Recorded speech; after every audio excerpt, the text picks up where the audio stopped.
Tonight, the search continues for 24-year-old Kevin Faux, now charged with the murder of 23-year-old Ashanti Allen, the mother of his unborn child.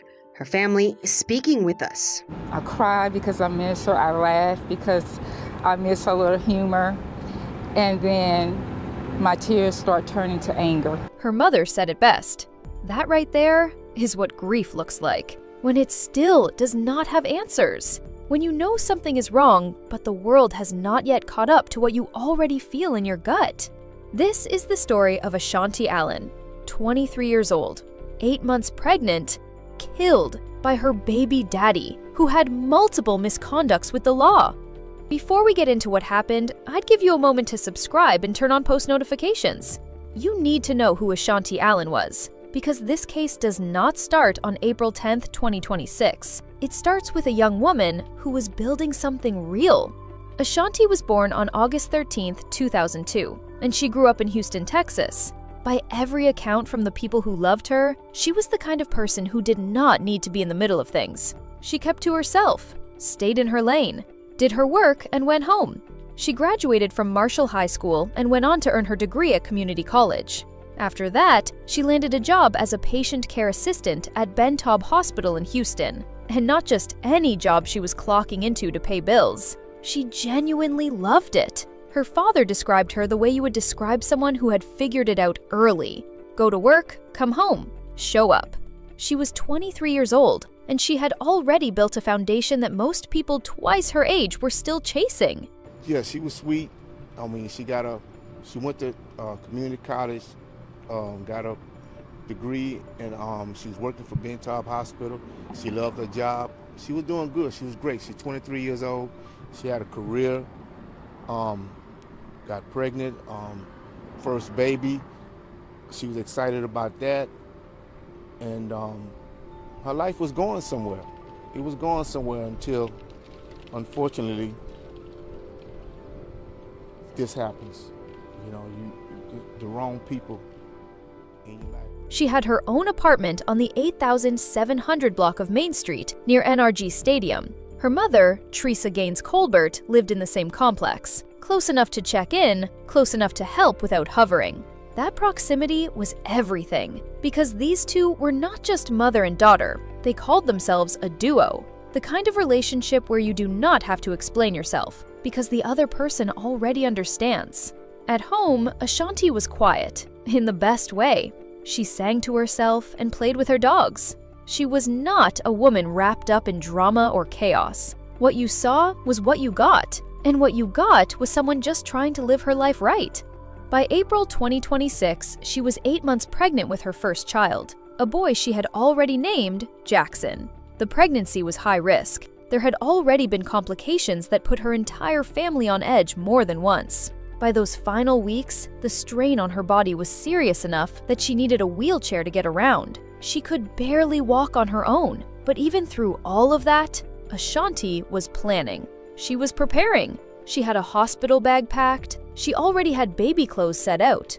After Jackson, she had plans to go back for nursing. She wanted to become a nurse practitioner. That was the goal. She was not just surviving, she was working towards something. Wall behind me. Talk about her ambition to become a nurse. She was a nursing student, is that correct? Well, after she had a baby, she was going to go back for nursing. So that was one of her goals, to eventually be a nurse practitioner. The father of Ashanti's child was a 24-year-old man named Kevin Faux. He and Ashanti had been in a relationship for roughly 2 years.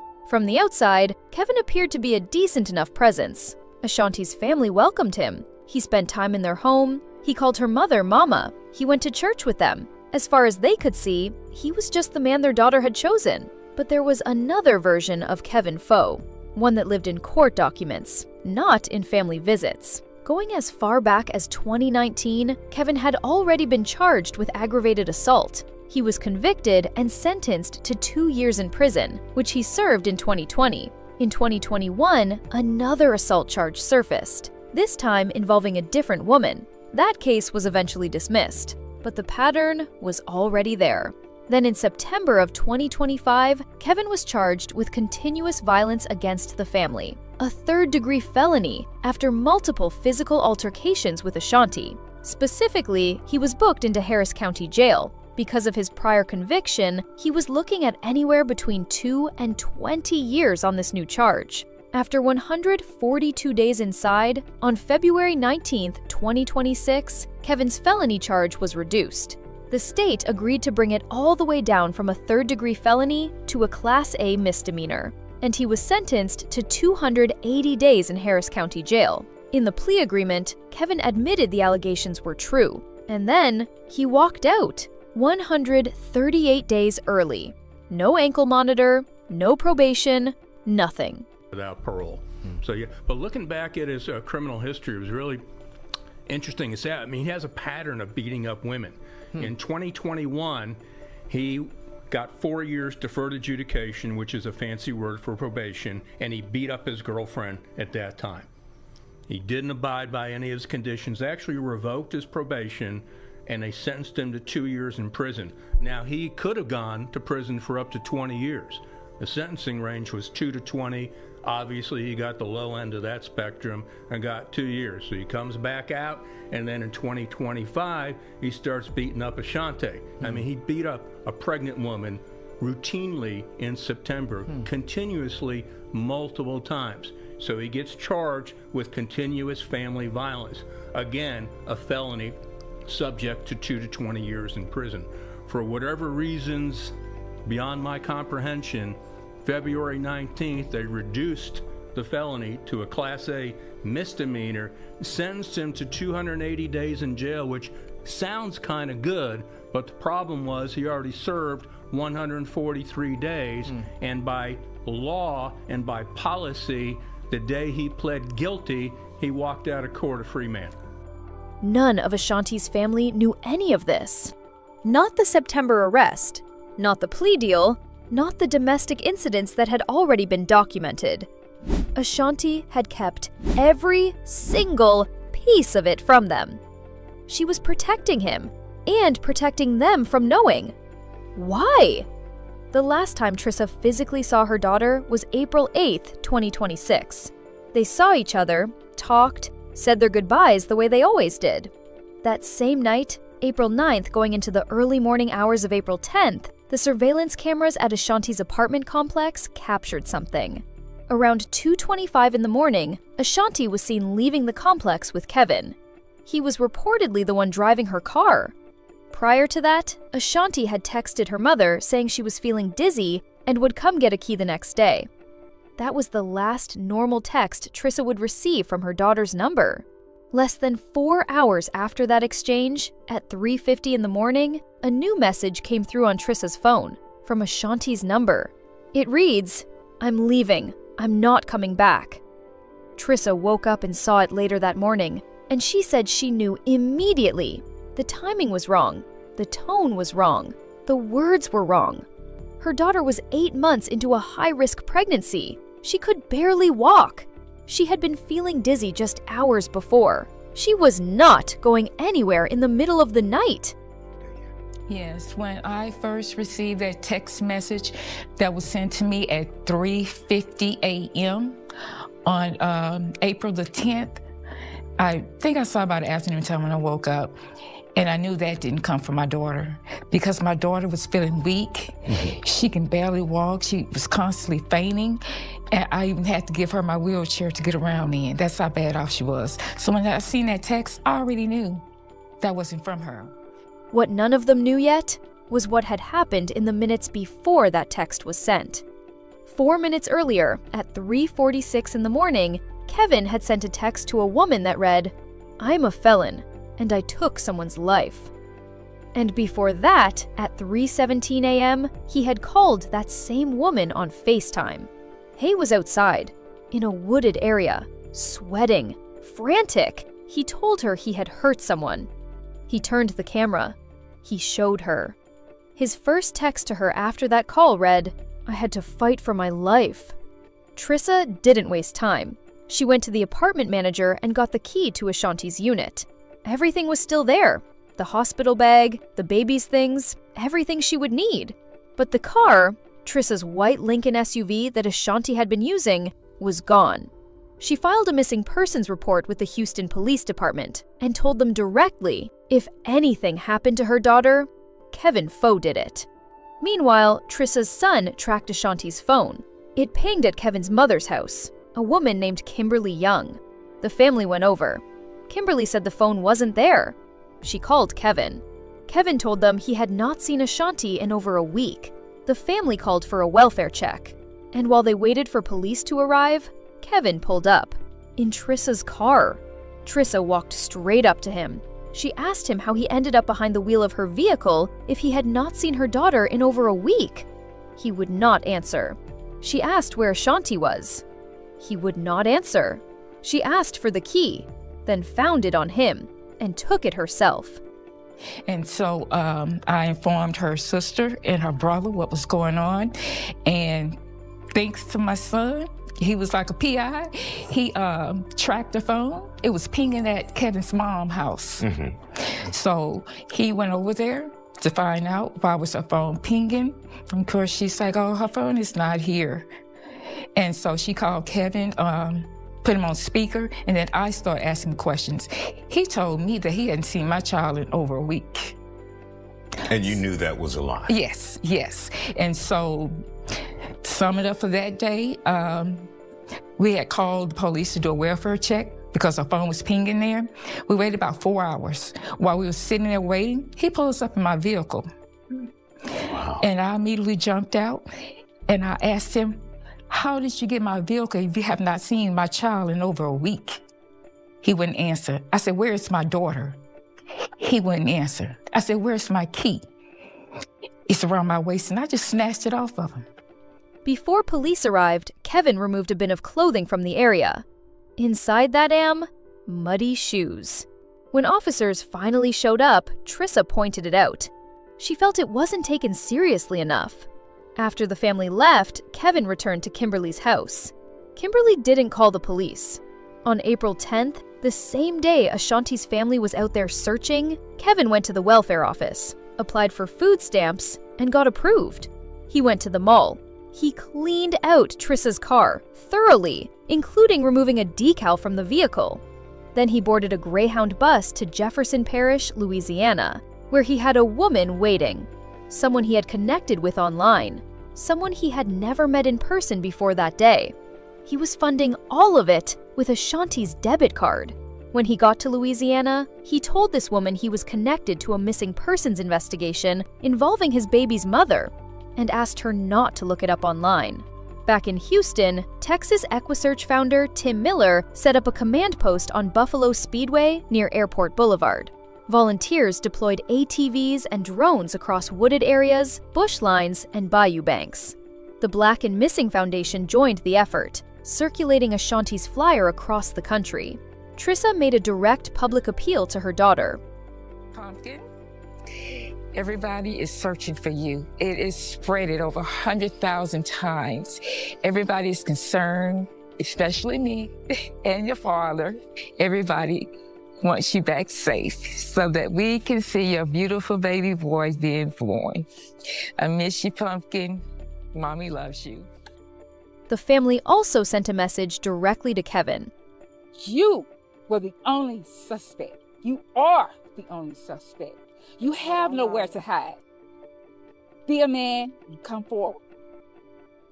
Ashanti's cousin, Kara, posted publicly about what Kimberly had done, how she had called Kevin while the family was standing right there, how he left through the back before police arrived, how Kimberly told the family Kevin had gone to Atlanta, and how she waited an entire hour after Kevin had already boarded a bus to Louisiana before finally giving them his location. On April 14th, the woman Kevin had FaceTimed came forward to the Houston Police Department. She told investigators what she had seen and heard on that call. She gave them the texts. Surveillance footage from a nearby business also captured a man believed to be Kevin, dragging a body toward the bayou at Chimney Rock Park at approximately 3:20 in the morning, right around the time of that FaceTime call. On April 15th, Ashanti's phone was found at Edgewood Park, near Kevin's own home. Location data from the phone pointed investigators directly to Chimney Rock Park. On April 16th, 2026, Tim Miller and Texas Equisearch crews moved to the back of Chimney Rock Park, alongside HPD homicide detectives and the crime scene unit. Along the banks of Willow Water Hole Bayou, near the intersection of Chimney Rock Road and Gasmer Drive in southwest Houston, that is where they found Ashanti. Her father Edward was at work when he got the call. No, it's not what I actually went to work this morning. I'm a truck driver by trade, and we've been hoping for the best, and I just been trying to occupy my mind. I went to work, and I got the phone call. I had to turn around and come out of the place where I was at and head over here, hearing this bad news of my daughter. And like I said, I cried, but now my body is just numb. As the full picture came to light, so did the things Ashanti had been carrying alone. The September arrest, the plea deal, the documented violence. Her cousin Kara addressed it directly. Ashanti never told anyone what was happening because she knew her family. She knew what they would do, and she was protecting him. Someone else came forward after everything became public. This person said they had worked as a correctional officer during the period when Kevin was incarcerated between 2022 and 2023. They described Kevin as extremely aggressive towards women, said he treated prison like a playground, said when they turned down his advances, he made their work shifts as difficult as possible. Kara also shared that Kevin had stayed with the family for months, had been around them for years, couldn't hold down a job, and had every single one of them fooled. We think about it, and my brother, we took Kevin in when he had nowhere to sleep. We had no food. He had nowhere to get to back and forth to work. Using my brother's car, we took care of him. On April 16th, Kevin was charged in connection to Ashanti's death. The following day, the charge was upgraded to capital homicide. While Kevin was still evading capture, he sent a threatening message to Ashanti's brother, Xavier, warning that if anything happened to his mother because of the public attention surrounding the case, 2 members of their family would go missing. He said he wasn't joking. The U.S. Marshals were already closing in. Crime Stoppers of Houston had posted a $5,000 reward. On April 20th, 2026, Kevin Faux was located at an apartment in Jefferson Parish, Louisiana. He was taken into custody and transported back to Harris County. His bond was denied. And I didn't know anything about the incidents until she became missing. Because if I would have knew that, he would have never been around my daughter. On April 23rd, 2026, Ashanti's community gathered at Chimney Rock Park for a balloon release. Family, friends, Equisearch volunteers, Houston police officers. Everybody told me not to go view my child's body. But I carried her for 9 months. I wanted to see my child's body. I did. I'm not going to get into details, but all I can say is my child suffered, and it was a horrific death. Not just what you said. They have read in the report. I want them to see how my baby is looking right now. This should not be a celebration of her death. This should be a joyous time for my grandson to be delivered into this world. But God saw different, and I can't question him. Enough. Hell is not good enough for him. But you know what? Vengeance is mine, says the Lord. So I trust in him. However it goes. And long as it's his will, he'll be right to my body and able to walk and talk. I will be fighting for my daughter. Me too, Annie. Yes, ma'am. Okay. Teresa posted a message of thanks to everyone who showed up.